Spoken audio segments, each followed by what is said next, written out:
plaisir de vous retrouver dans la grande édition d'information sur Nouveau Télé, la télé totalement vôtre. Mesdames et messieurs, bonsoir, bienvenue, les titres. Malgré les efforts des autorités, le chemin reste encore moins en matière de lutte contre le cancer du sein et du col de l'utérus au Mali. En 2023, 12 000 cas de lésions précancéreuses ont été découverts lors de la campagne. Vous en saurez plus dans cette édition. La situation sécuritaire reste préoccupante dans le cercle de Massina. Pour cause d'insécurité, des centaines de personnes fuient leur localité. Les maraîchers sont aussi victimes de la situation catastrophique que connaît notre pays. La montée des eaux a déjà englouti plusieurs jardins des maraîchers sur le long du fleuve Niger. Voilà pour le sommaire.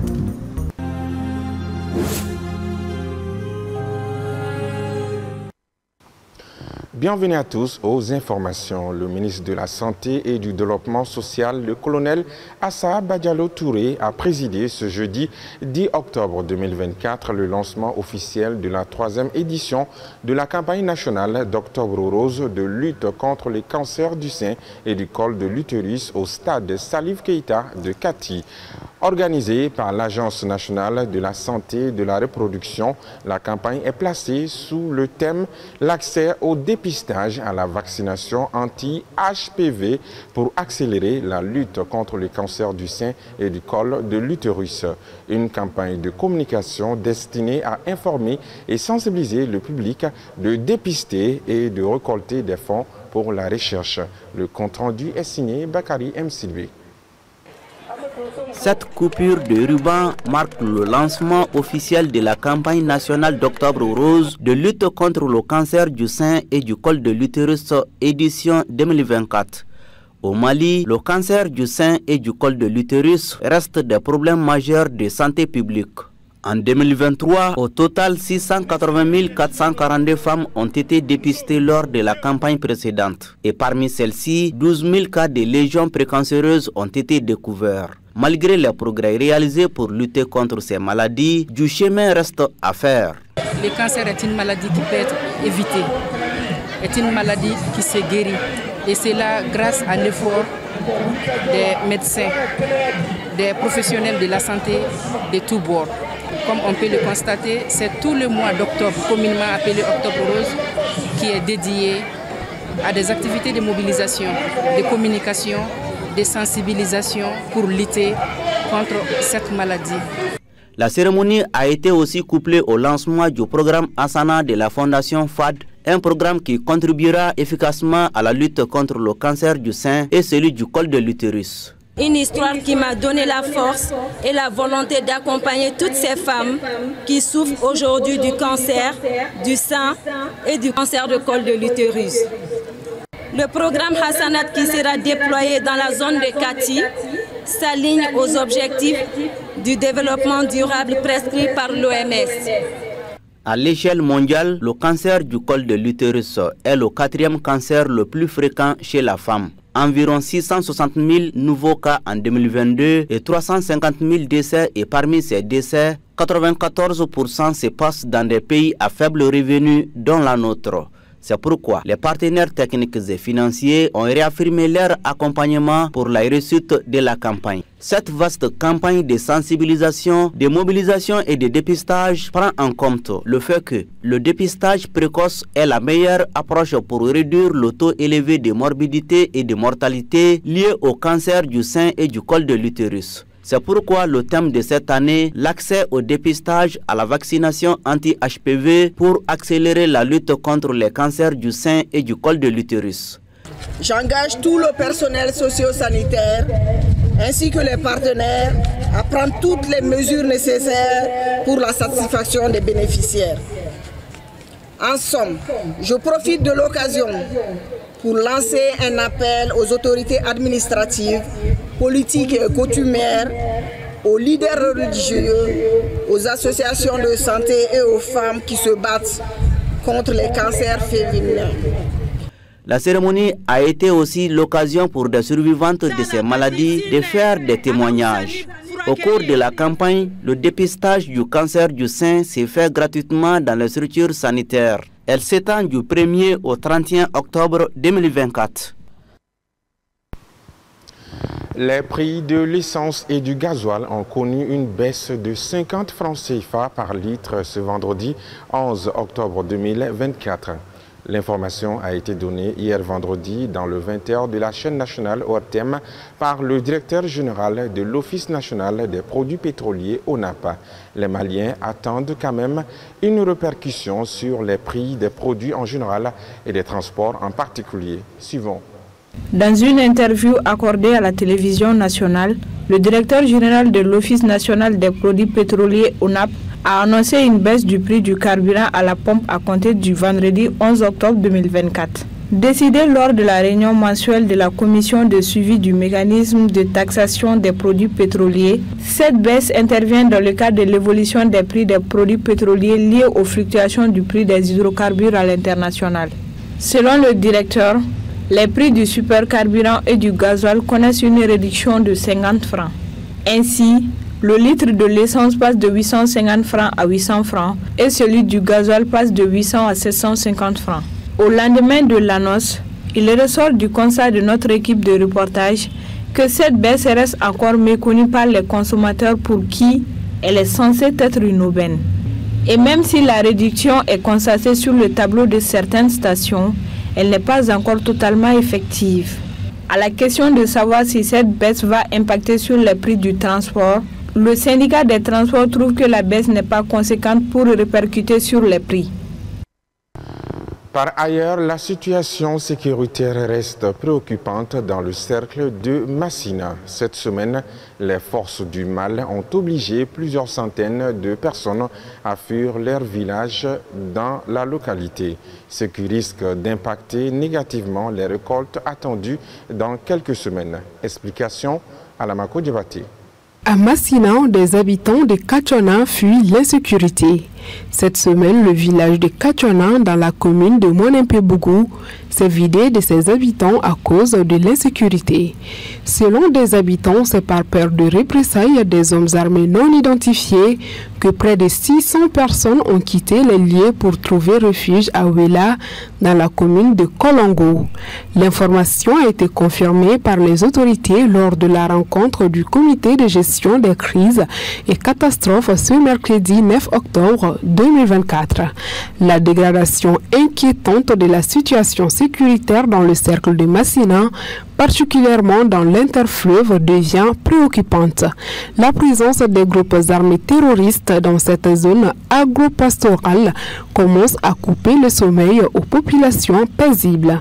Ces hommes sans foi ni loi harcèlent les populations et multiplient des attaques contre les forces de défense et de sécurité présentes sur place. Les autorités administratives et politiques, les dirigeants religieux et coutumiers, la société civile, les organisations des femmes et des jeunes de Massina sollicitent l'intervention rapide des forces armées maliennes dans les différents secteurs identifiés avec l'appui des vecteurs aériens afin de soulager les souffrances endurées par les populations depuis des mois. La digitalisation des services Orange Money, les innovations proposées, l'expérience client et la problématique des arnaques étaient les questions abordées entre Orange Mali et les journalistes lors d'une rencontre ce vendredi 11 octobre 2024.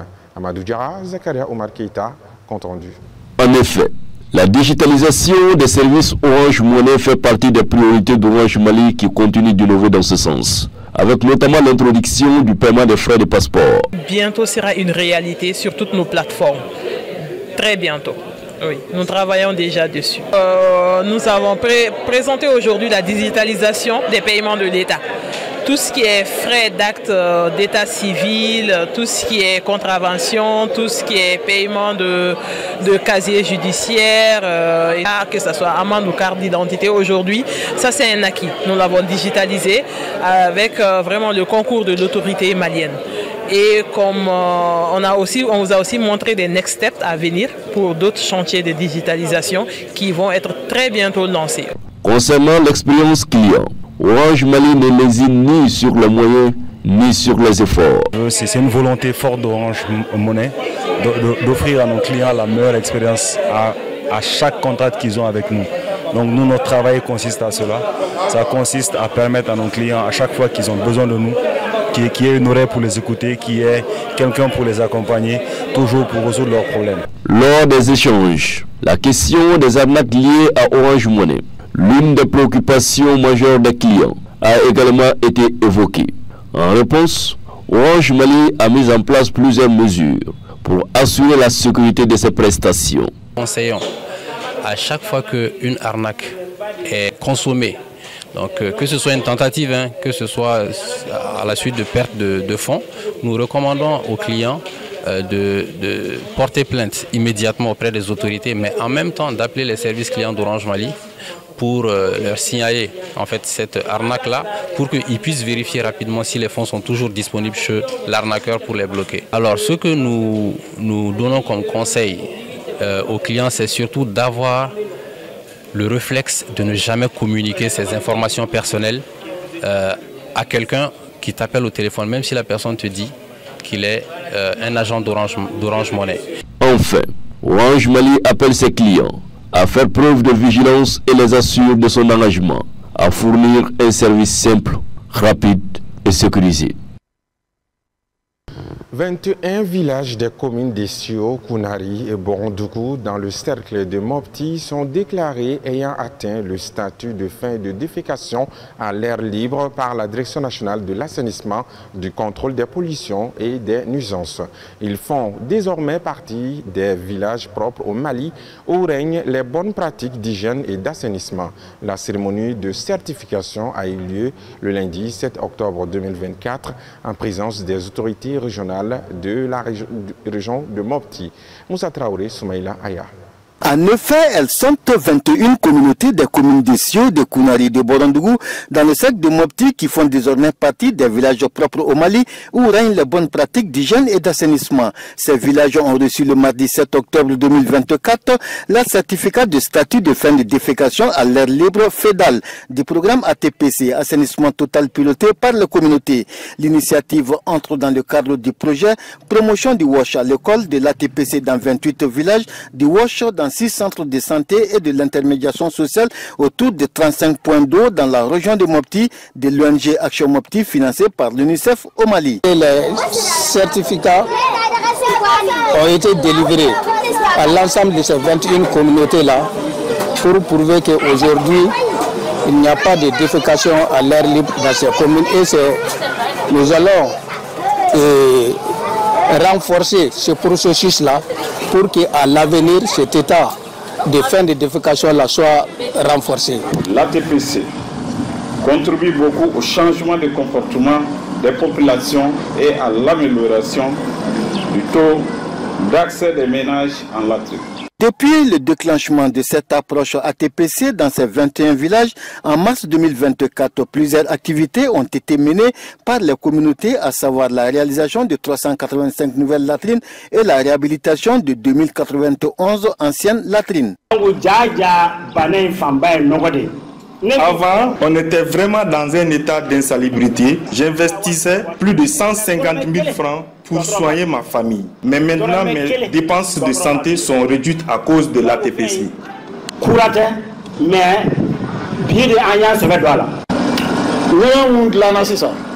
Les latrines sont des facteurs de préservation de la dignité dans nos familles et nos communautés, pour les femmes, les enfants et surtout les personnes âgées. La signature des certificats FEDAL et la découverte et l'inauguration du panneau de certification ont été entre autres temps forts de la cérémonie. Selon les organisateurs, les communautés ainsi certifiées seront mises en compétition à travers l'initiative Concours Village Propre afin de les amener à consolider les acquis. À noter que l'initiative est soutenue financièrement par l'UNICEF au Mali.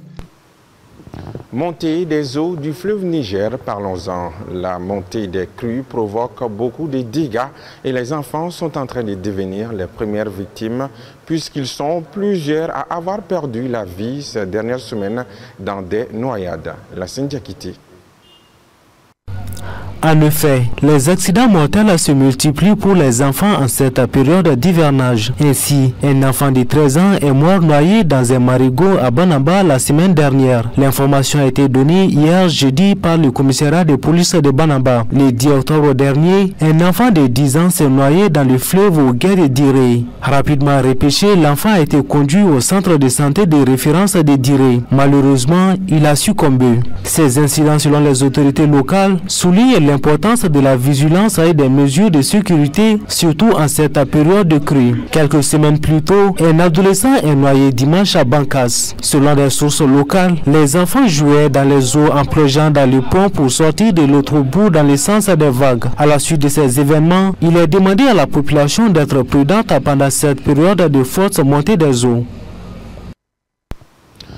En plus des morts et des nombreuses maisons effondrées à travers le pays, des maraîchers sont également victimes de la montée des eaux du fleuve.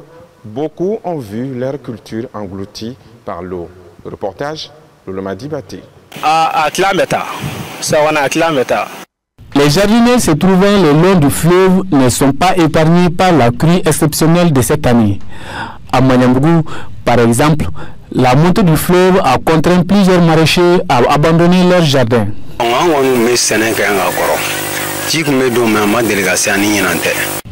Nous faisons des jardinages ici depuis des années, mais nous n'avons jamais connu une année comme celle-ci en matière de pluie et de montée du fleuve. Nos jardins sont presque tous envahis par l'eau. De son côté, le jeune jardinier Boubacar Diara a assisté impuissamment à l'engloutissement de toutes ces planches de salade, de pommes de terre et bien d'autres cultures. Quant à Bourama Djigiba, il est obligé de se contenter de son deuxième jardin en raison des difficultés d'accès au premier.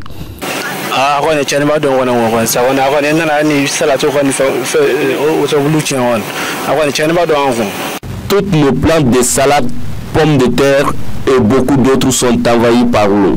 Nous sommes obligés de faire de repiquage si on veut récolter quelque chose.